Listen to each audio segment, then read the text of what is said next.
Tessarion's role in the Dance of the Dragons explained. Warning alert. Among all the dragons set to dominate Season 3 of House of the Dragon, one stands apart not because of size or age, but because of how she is used. Her name is Tessarion, the Blue Queen.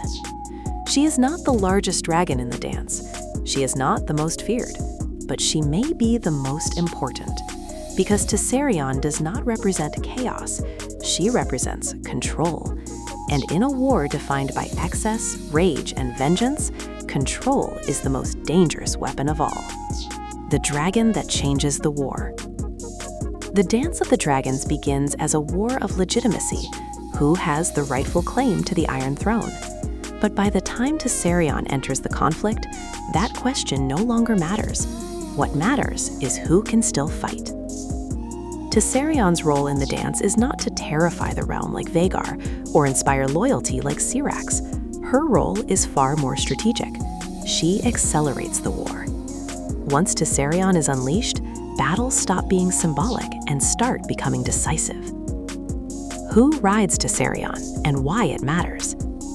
Tessarion is bonded to Prince Daeron Targaryen, the youngest son of King Viserys and Alicent Hightower.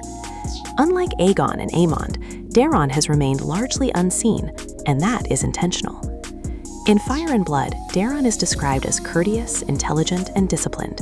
He is not impulsive, he is not cruel, he does not crave the spotlight. And in war, that makes him lethal. Daeron fights because he is ordered to fight, not because he enjoys it.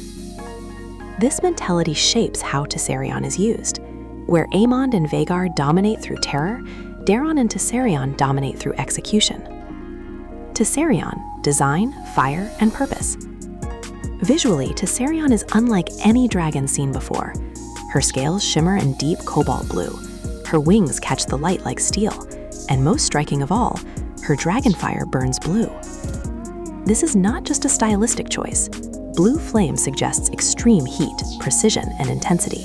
Tessarion does not scorch landscapes indiscriminately. She targets. She burns what needs to be burned. That distinction matters.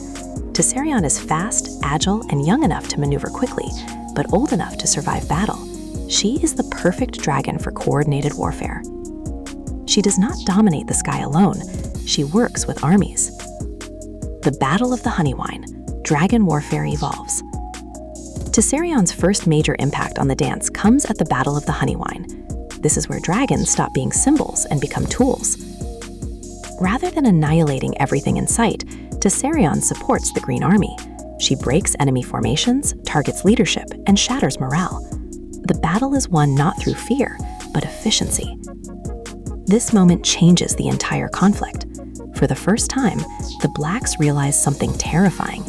The Greens have learned how to use dragons properly, not as monsters, but as weapons. Why this terrifies the Blacks? Until now, the Blacks have relied on overwhelming force, dragonfire as shock and awe. Tessarion introduces a new doctrine: precision over destruction, control over chaos. This forces the Blacks to escalate. More dragons, more fire, more recklessness. And this escalation begins the slow extinction of dragons themselves. Tessarion does not just win battles, she raises the stakes. Tessarion vs Vhagar, present versus past. Vhagar represents the past, ancient, massive, unstoppable. Tessarion represents the present, efficient, tactical, relentless. Where Vhagar destroys to inspire fear, Tessarion destroys to secure victory. And both approaches lead to the same outcome: total devastation. Tumbleton, when control fails. Tessarion's most tragic chapter unfolds at Tumbleton. This is where discipline meets betrayal. Tumbleton is not lost because Tessarion is weak. It is lost because humans fail her. Alliances fracture, orders collapse, chaos replaces coordination. Tessarion fights bravely, but dragons are not meant to fight amid treachery. She becomes surrounded, wounded, and ultimately destroyed. And this moment defines her legacy. Not failure, but futility. The tragedy of Tessarion. Tessarion is the ultimate irony of the dance. She is everything dragon warfare should be: disciplined, controlled, effective. And because of that, she helps destroy her own species. Every victory she enables pushes the war forward. Every success encourages escalation.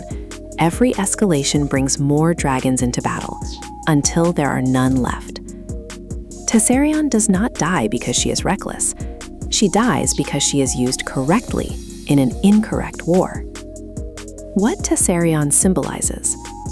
Tessarion symbolizes the final evolution of dragon warfare. Not myth, not terror, but militarization. And that evolution is what kills the dragons. Once dragons become tools instead of legends, they become expendable.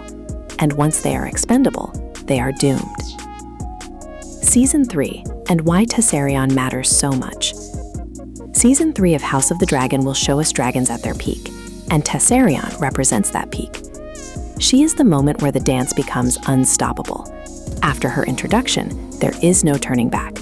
No peace, no restraint, no mercy, only escalation. Final thoughts: the Blue Queen's legacy.